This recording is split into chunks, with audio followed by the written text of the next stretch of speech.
What's up, everybody? Welcome back to another Tactics Tester episode, and in this episode we are testing the Power 4-2-3-1 tactic by Willpower, available on Sort It Outside. The link is in the description below if you want to download it after watching this video. Now, he has trialed it. He had a really good win percentage, 88% with Ajax over the course of the season, but obviously Ajax are one of the best teams in the Eredivisie. How's it going to work when we put it with Barrow? And in today's episode, we've got a special one. So we're not going to be doing three teams: Man City, Wigan, and Barrow. Let's see how the tactic works.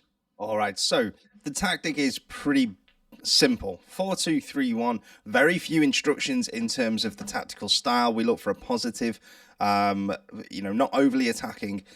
Your goalkeeper is set to defend pretty, most tactics actually set their goalkeeper to support, so it's different to see a goalkeeper with a solely being responsible for defend.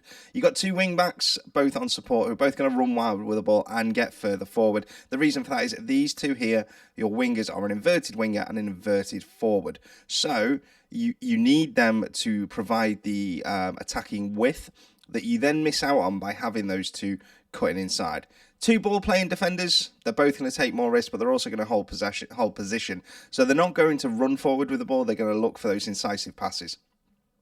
In the centre, you've got a ball-winning midfielder who's going to shoot less often, dribble less, take fewer risks. He is literally going to be your linchpin. He is not going to move from the centre circle. Imagine Rodri, Fabinho, Casemiro, players like that don't really venture too far out of position. Your centre mid has zero instructions. They are going to be allowed to play how they see fit depending on the game. So you need an intelligent player in that position, because if you don't, you're going to have a big hole in your midfield. I promise you, other teams will take advantage of it. Your inverted winger is going to dribble more, but they are going to cut inside. They're going to be looking to add that attacking threat similar to a Salah, a Mane, a Sane, somebody like that who's going to score maybe 10 to 15 goals a season.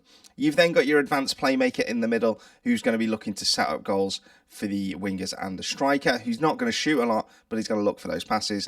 Inside forward, he's going to, again, same thing to your inverted winger. Dribbling more, cutting inside with the ball, takes more risks, doesn't really cross. These two are designed to get into the box and support your advanced forward who's going to move into the channels.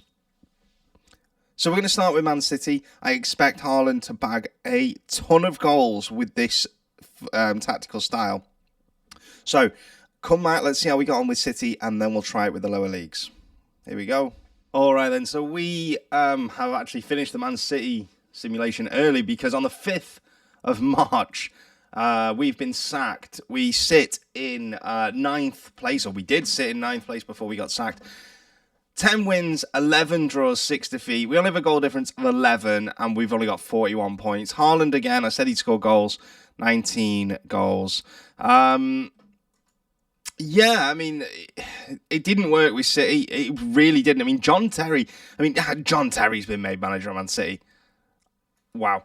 Ederson conceded 35 goals.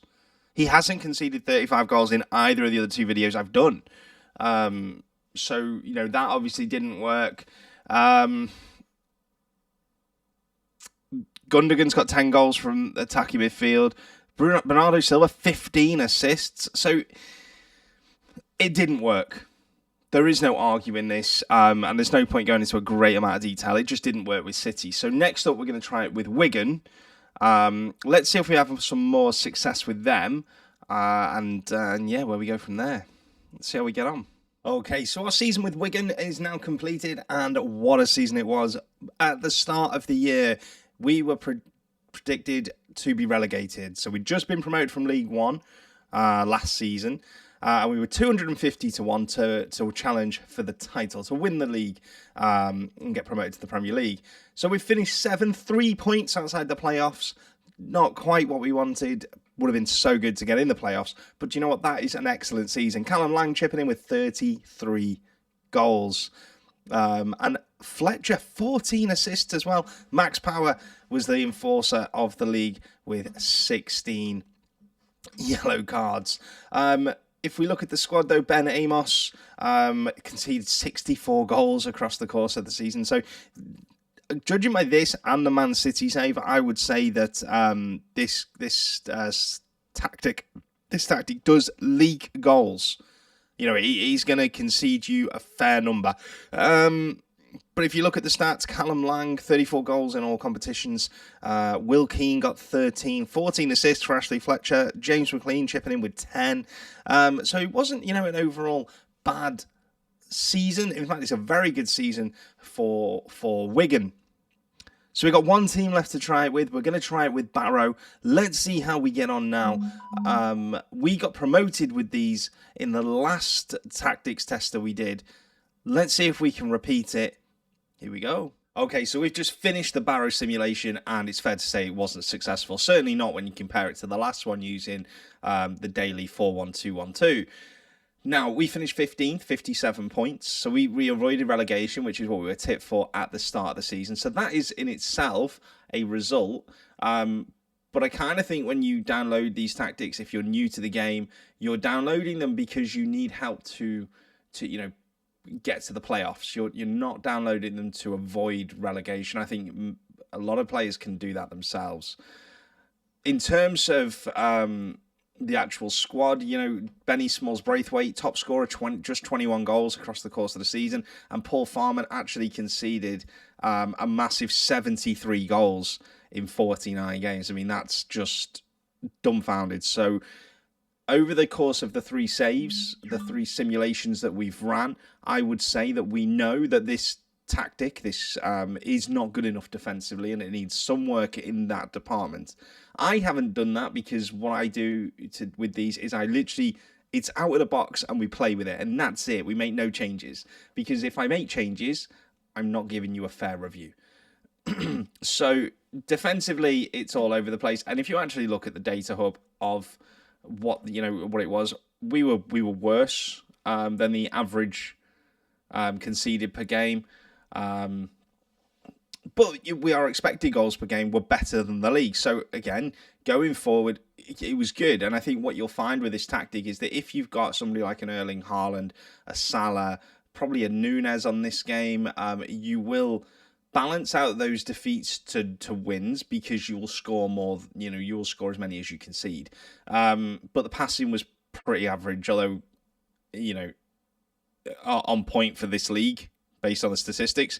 Sub 80%. Shots on target was sub 40, and we had 12 shots a game, which is, you know, on average more than the rest of the league. So it needs some tweaks that I think, you know, you can do, maybe just to solidify the defense.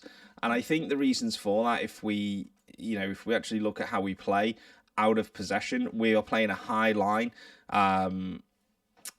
which, you know, realistically, you could probably move that up a little bit, because if that's how it is when it starts, there's a lot of space in here. So for me, what I would be doing is I would probably drop this into a mid block and just squeeze a little bit. So defensively higher, but a mid block, because the other thing is we're playing a high line, and in this tactic, you're not counter pressing. That doesn't work. We're supposed to regroup, so we regroup into the mid block, and then we counter when we get the ball. That is how I would play it. I would still go with this high defensive line, but for me, I wouldn't have that there. Not without the counter press. I think that works if you're counter pressing. It doesn't work if you're not. In terms of in the possession, you know, we saw that we were getting shots away more than other teams, so that is a positive. So on the whole, I'm actually going to give this tactic around about a 4.5 out of 10, purely based on the fact that we got sacked with City, we struggled with Barrow, and although with Wigan we overachieved, but 2 out of 3 underperformed based on what you would expect from a download plug and play tactic. So some tweaks to make to it if you want to play with it. I hope you do. I hope you've enjoyed it. I hope you're enjoying the content. We will bring you at least 2 or 3 of these videos every single week. I will catch you in the next one. If you have enjoyed the content, please hit subscribe and hit that thumbs up button so I know that you're enjoying it. Let me know if you have any formations you'd like to see me try as well, and you can send me them on Twitter or Discord, and we can send you an invite to my Discord page. I will catch you on the next episode. Have a good one, guys. See you soon.